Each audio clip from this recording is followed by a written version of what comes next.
하나님의 말씀은 골로새서입니다. 골로새서 2장 8절부터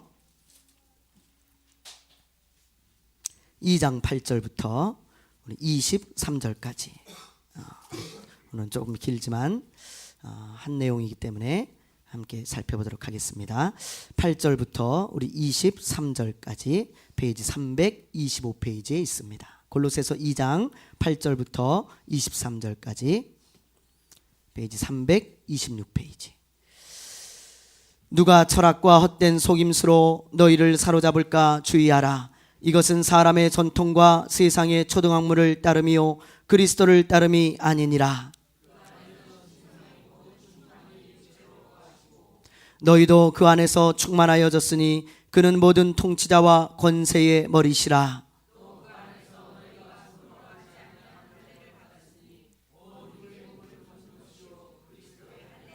너희가 세례로 그리스도와 함께 장사되고 또 죽은 자들 가운데서 그를 일으키신 하나님의 역사를 믿음으로 말미암아 그 안에서 함께 일으키심을 받았느니라.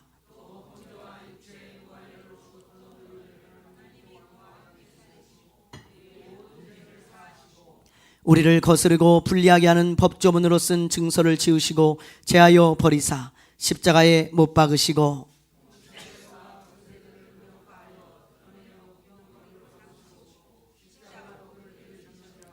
그러므로 먹고 마시는 것과 절기나 초하루나 안식일을 이유로 누구든지 너희를 비판하지 못하게 하라. 아무도 꾸며낸 겸손과 천사 숭배를 이유로 너희를 정죄하지 못하게 하라. 그가 그 본 것에 의지하여 그 육신의 생각을 따라 헛되이 과장하고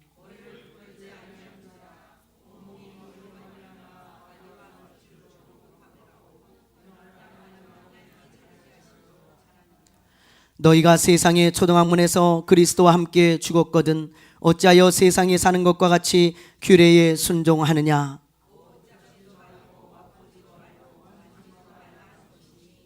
이 모든 것은 한때 쓰이고는 없어지리라. 사람의 명령과 가르침을 따르느냐.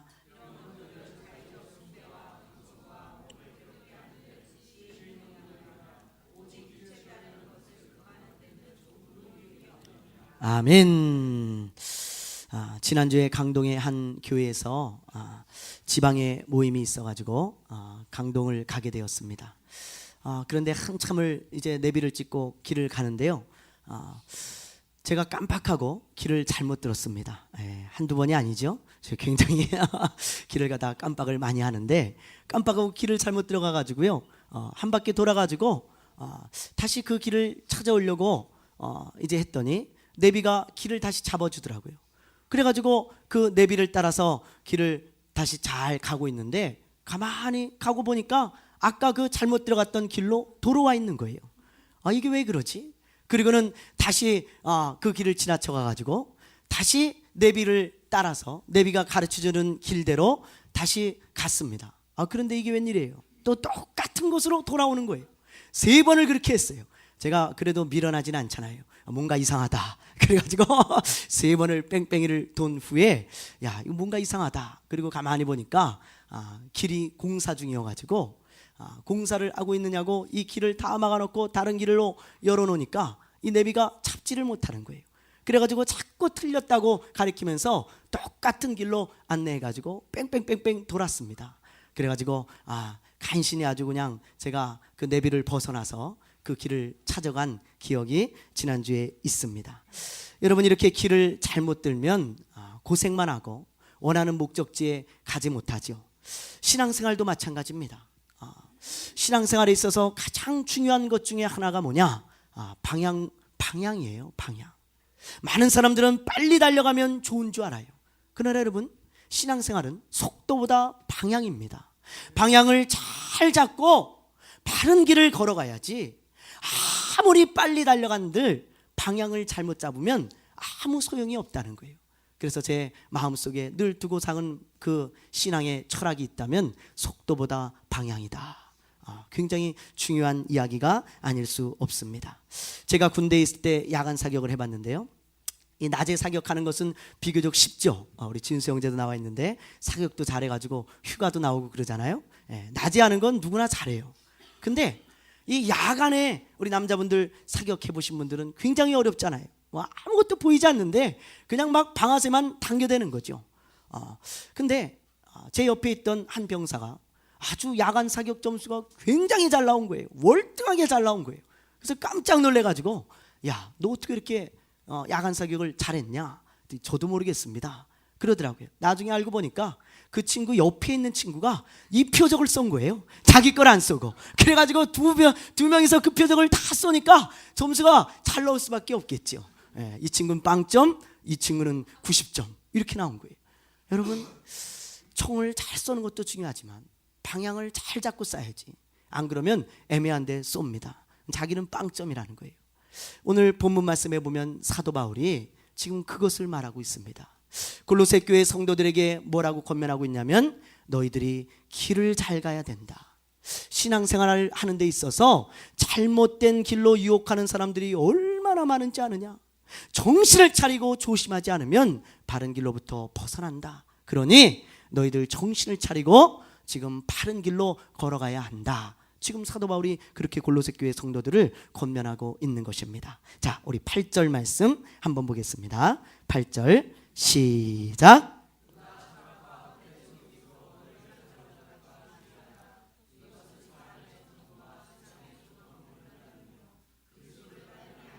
아멘. 이 말씀을요, 우리 쉬운 성경으로 보면 좀 더 의미가 분명합니다. 자, 우리 앞에 화면에 나와 있으니까요, 우리 큰 소리로 한번 읽어봅니다. 시작. 헛된 말과, 시작.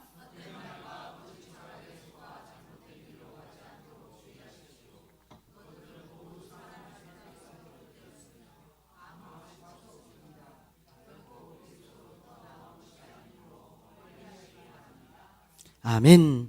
헛된 말과 거짓 철학에 속아 잘못된 길로 가지 않도록 주의하십시오.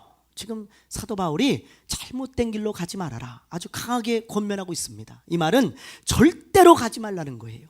왜요? 가면 망하는 길이기 때문에 그렇습니다. 골로새 교회 성도들을 잘못된 길로 미혹하는 사람들이 골로새 교회에 들어왔는데 사도 바울은 지금 대표적으로 세 부류의 사람들을 이야기하고 있습니다. 그 첫 번째가 뭐냐면 철학을 숭배하는 사람들이에요. 철학을. 8절에 보면 이렇게 돼 있죠. 누가 철학과 헛된 속임수로 너희를 사로잡을까? 잘못된 길로 인도할까? 주의하라 그랬습니다.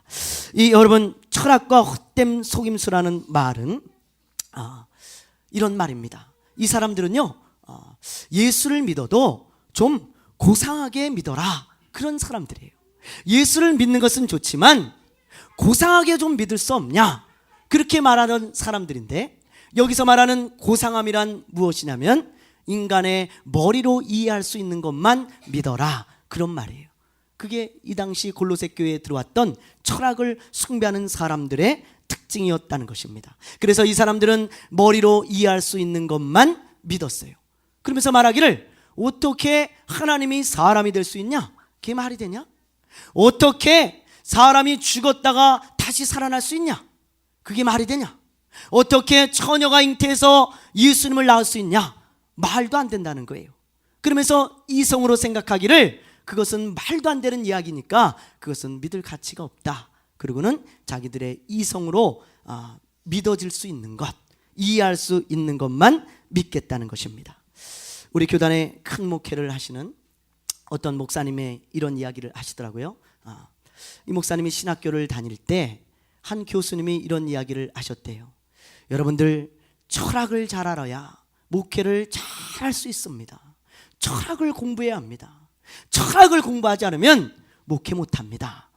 이 신학생 때는요, 그런 말들이 굉장히 두렵거든요. 목회를 잘하고 싶은데 철학을 잘해야 된다고 말하니까 신학교 교수가 이 목사님이 생각하기를, 그래, 철학을 잘해야 목회를 잘해? 그럼 공부해야지. 그리고요, 철학책을 사다가 철학을 엄청 공부를 하기 시작했다는 거예요. 그런데 한참을 공부하다 보니까 이게 무슨 소리인지 한 개도 모르겠고 말이죠. 이 말이 저 말 같고 저 말이 이 말 같고, 그러면서 이게 목회에 무슨 도움이 될까, 그런 회의감만 계속 들더라는 거예요. 그러면서 야, 이걸 어떻게 해야 되나 철학을 안 할 수도 없고 할 수도 없고 그러고 있었는데 나중에 알고 보니까 그 철학을 잘 알아야 된다고 한 그 교수님이 목회하는 이야기를 들었는데 조그만 지하실에서 몇 명 데리고 목회를 하고 있는 거예요. 그러면서 말씀하시기를 우리 교회는 알곡만 모인 교회입니다. 그러더라는 거예요. 몇 명 모이지도 않았는데. 그래서 이분이 그때 깨닫건 아차 속았구나. 철학을 평생 공부하고 목회하는 분이 저렇게 목회를 하니 야 이거 속았구나. 그리고 그때부터 철학책을 집어던지고 성경을 보기 시작했다는 거죠. 그분이 지금 큰 목회를 하십니다. 굉장히 큰 목회를 하세요. 여러분 오늘날 교회 안에도 이성을 숭배하고 이렇게 철학을 숭배하는 사람들이 얼마나 많습니까? 대표적인 예로 자유주의 신학의 영향을 받은 목회자들과 성도들을 한번 보세요. 이 사람들은 이 성경책에서 기적이라고 하는 단어는 다 빼길 원합니다. 뭐 예수님이 무리로 걸어간 것, 이 사람들은 어떻게 해석하는지 아십니까? 그 제자들이 잠결에 새벽에 보니까 잘못 본 거다. 예수님이 그 해변가를 거니시는 것을 잠결에 눈을 비비고 보니까 바다를 걸어가는 것처럼 보였지 실제로 걸은 것이 아니다. 그렇게 얘기를 해요. 또 이 사람들은 저 오병이어의 기적을 실제로 믿지 않습니다. 이성주의자들은 머리로 이해되지 않아요. 어떻게 5천 명이 먹고 음식이 남을 수 있겠냐? 그건 말도 안 된다. 성경에 보니까 어린아이가 도시락을 갖고 왔지 않냐. 그런데 그 도시락을 어린아이가 꺼내놓자 어른들이 부끄러워가지고 5천 명이 일시에 도시락을 꺼낸 것이다. 그렇게 이야기를 해요. 그리고는 그 도시락을 맛있게 먹었다. 그렇게 인간의 이성으로 이해할 수 있는 이야기를 합니다.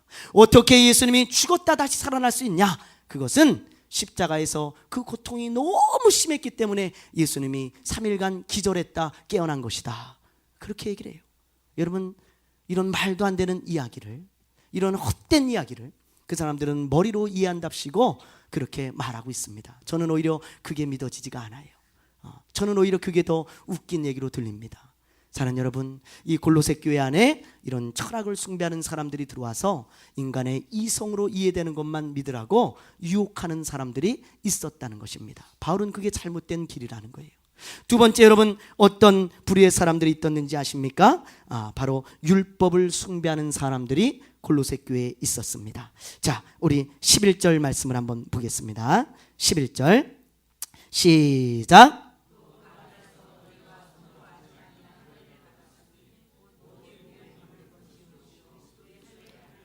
16절 말씀도 읽어봅니다. 시작.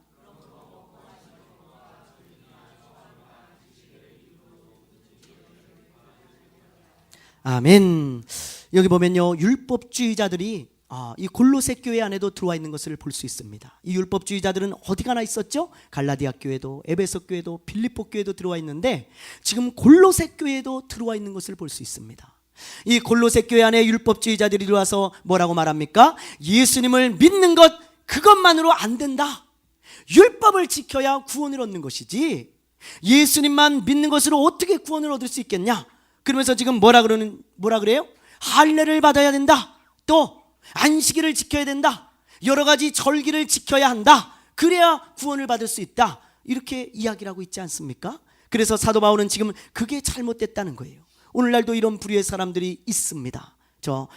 안식교가 대표적인 예인데요. 이 안식교인들은 주일을 지키는 교회들이 잘못됐다는 거예요.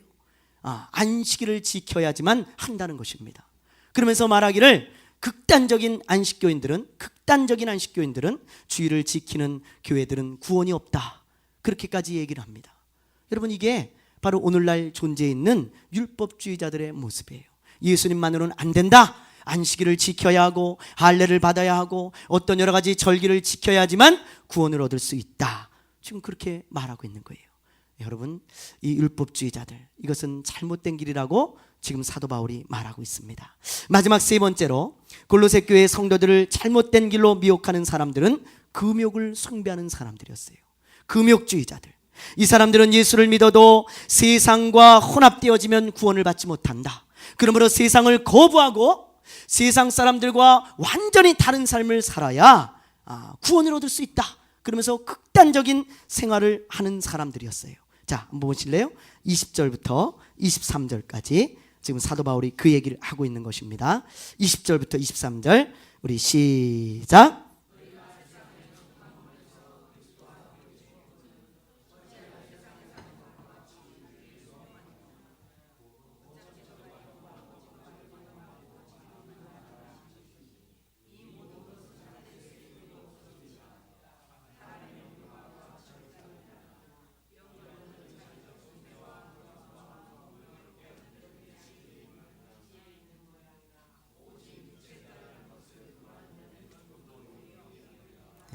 아멘. 이들은 예수를 믿어도 세상과 혼합되면 안 된다고 말하면서 여러 가지 규칙을 만들었어요.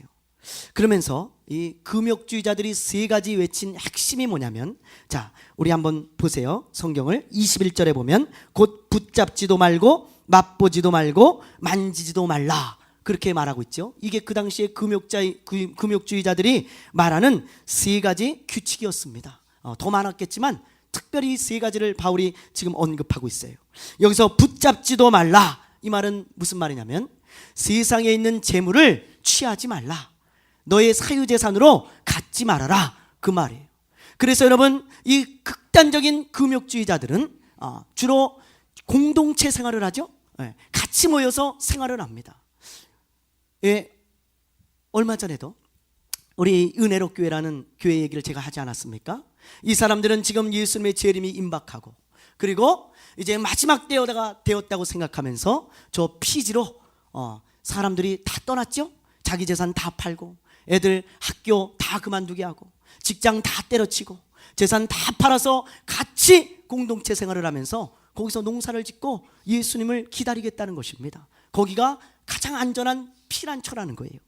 여러분, 이거 얼마나 극단적인 생각입니까? 모든 사유재산을 다 팔고 붙잡지도 말라는 거예요. 그리고 또 두 번째로 보면 맛보지도 말라. 이들은 음식적인 규례를 가지고 이들은 아주 극단적인 채식주의를 했을 것으로 여겨집니다. 고기는 안 먹었을 거예요. 그리고 자기들이 규칙에 정해놓은 어떤 음식들만 딱 먹고 일체 입에 대지 않는 것입니다. 또 마지막으로 보니까 만지지도 말라, 이것은 결혼 생활을 의미합니다.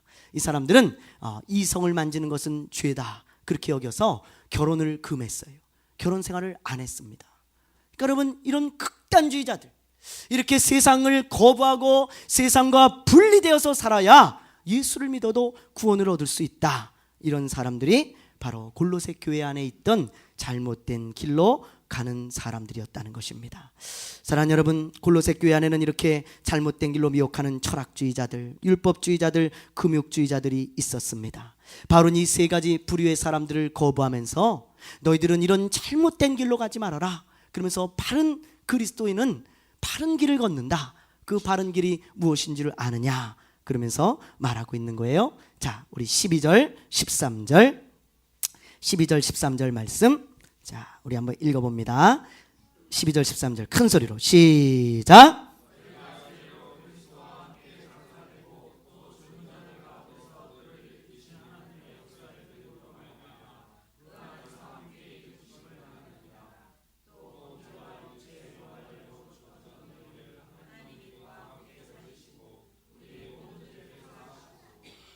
아멘.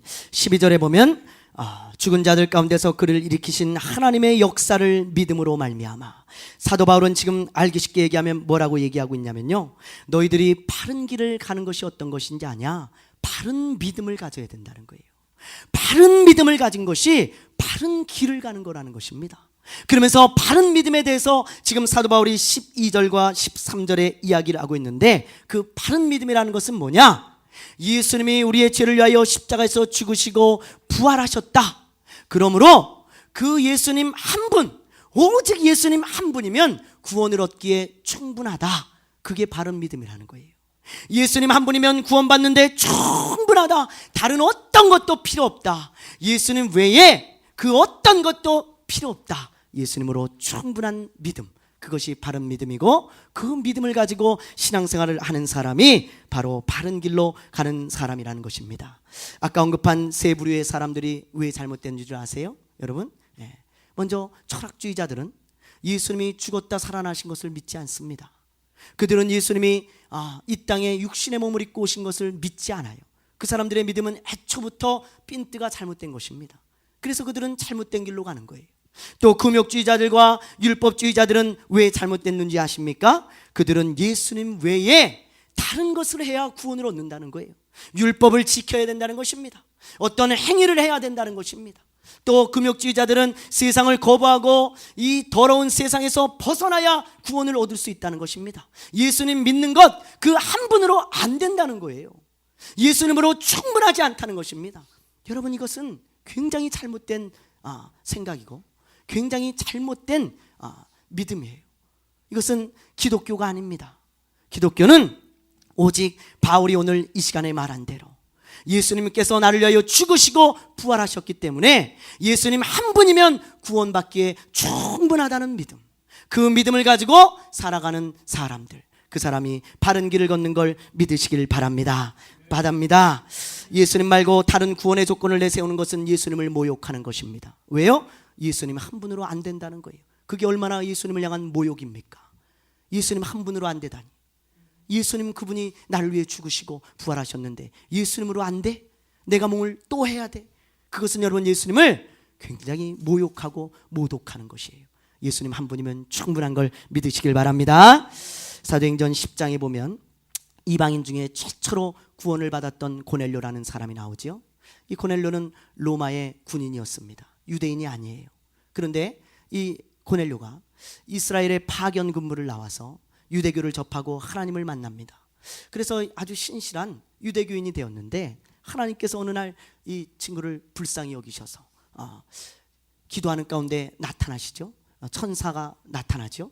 그래서 뭐라고 말하냐면, 고넬료야, 너 저 요바에 가면 베드로라는 사람이 있다.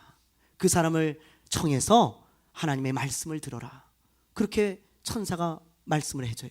그래서 이 고넬료가 신기해서 야, 이 하나님의 말씀인가 보다. 그리고는 사람을 보내서 베드로를 초청해가지고 데리고 오지 않습니까?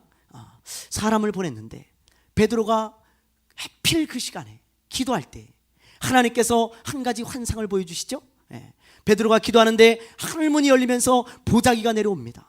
그리고는 그 안에 이스라엘 사람들이 먹지 못하는 아주 그냥 부정한 음식들이 잔뜩 들어있어요. 그러면서 하늘에서 소리가 나기를, 베드로야, 이 음식을 먹으라. 베드로가 손살을 치면서 아유 하나님, 나 그런 거 한 번도 먹어본 적이 없습니다. 저 이스라엘 사람입니다. 절대 그런 거 먹을 수 없습니다. 그러니까 하나님께서 뭐라고 말씀하세요? 내가 깨끗하다 한 것을 네가 더럽다 하지 말아라. 베드로는 그 환상이 뭔지 몰랐어요.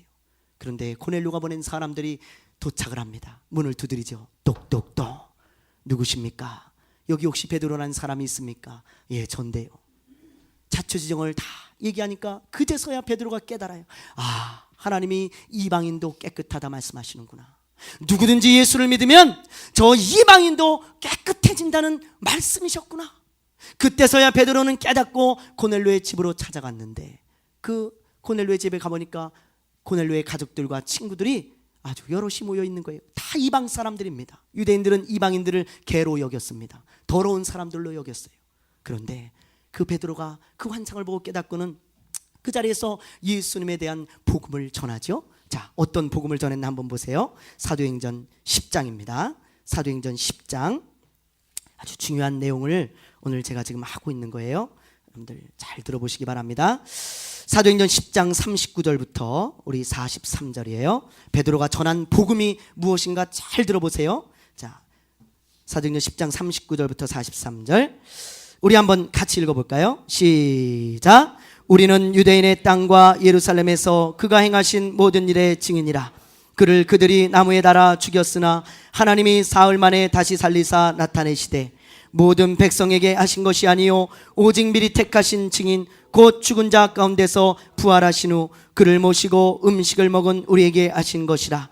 우리에게 명하사 백성에게 전도하되 하나님이 살아있는 자와 죽은 자의 재판장으로 정하신 자가 곧 이 사람인 것을 증언하게 하셨고 그에 대하여 모든 선지자도 증언하되 그를 믿는 사람들이 다 그의 이름을 힘입어 제사함을 받는다 하였느니라. 베드로가 무엇을 전하고 있습니까? 우리가 믿고 있는 그 복음을 그대로 전하고 있죠. 한 글자도 안 틀립니다. 나를 위하여 십자가에서 죽으시고 부활하신 그 예수 그리스도, 그 예수님만 믿으면 우리의 모든 죄가 사해지고 우리가 하나님의 자녀가 되고 구원을 받을 수 있다. 우리가 믿고 있는 복음과 뭐 달라요? 한 글자도 안 틀립니다.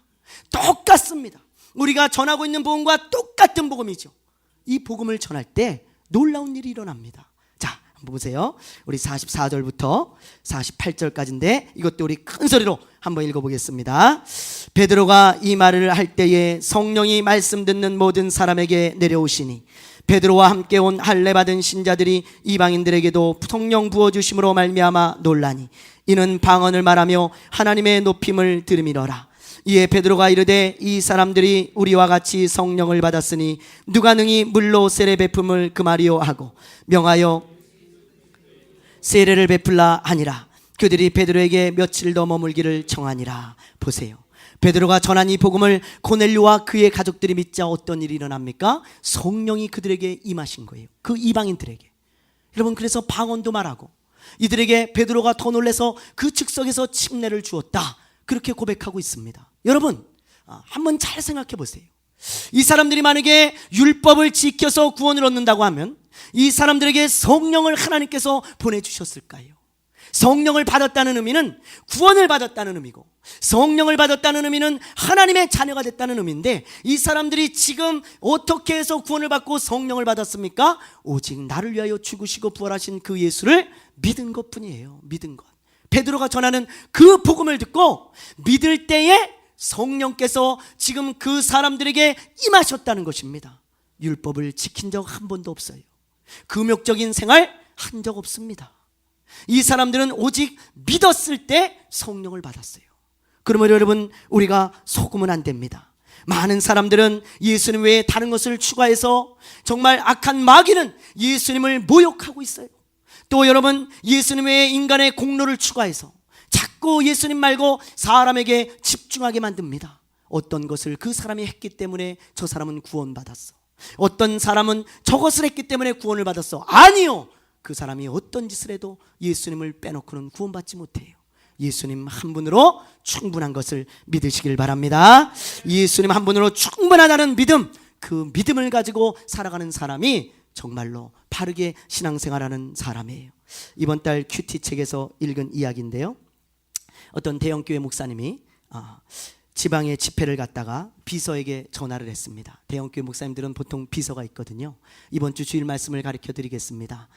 본문은 시편 23편 1절부터 6절이고 제목은 여호와는 나의 목자시니, 그렇게 얘기를 했어요. 그랬더니 이 비서가 하는 말이, 목사님 그게 전부입니까?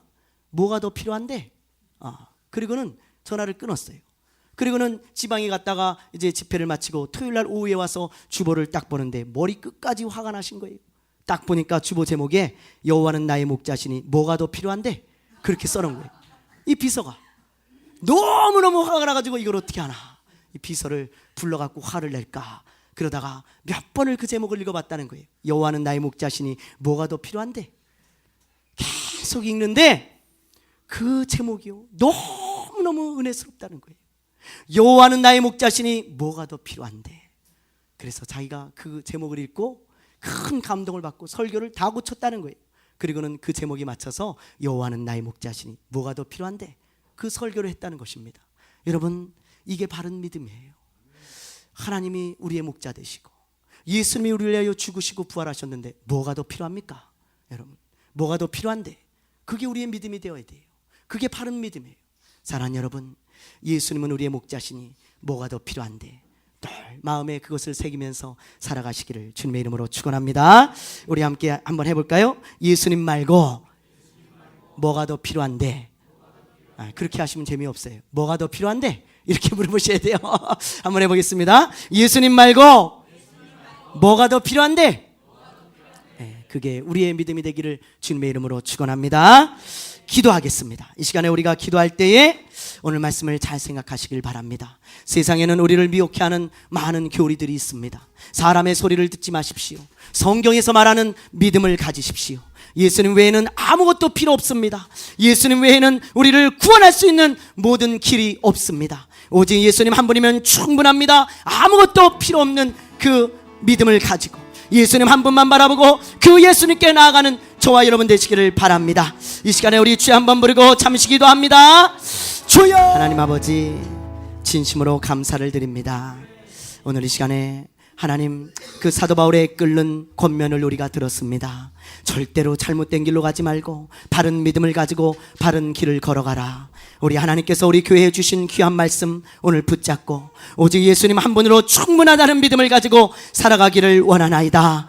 우리의 공로로 구원을 얻을 수 없음을 알고 주님만을 의지하고 주님의 공로를 의지하고 주님을 붙들고 가는 믿음의 교회 되게 하여 주시옵소서. 주님을 전하는 교회가 되게 하여 주셔서, 이 예수를 전하는 교회가 되게 하여 주셔서 모든 민족으로 지혜자를 삼고 구원을 받게 하는 그런 교회 되게 하여 주시옵소서. 하나님 아버지, 우리 교회가 구원의 방주가 되어져서 많은 영혼들을 구원하길 원하오니 이 바른 복음을 외칠 때에 하나님의 성령께서 우리를 써 주시옵소서. 감사하며 예수님의 이름으로 기도드리옵나이다. 아멘.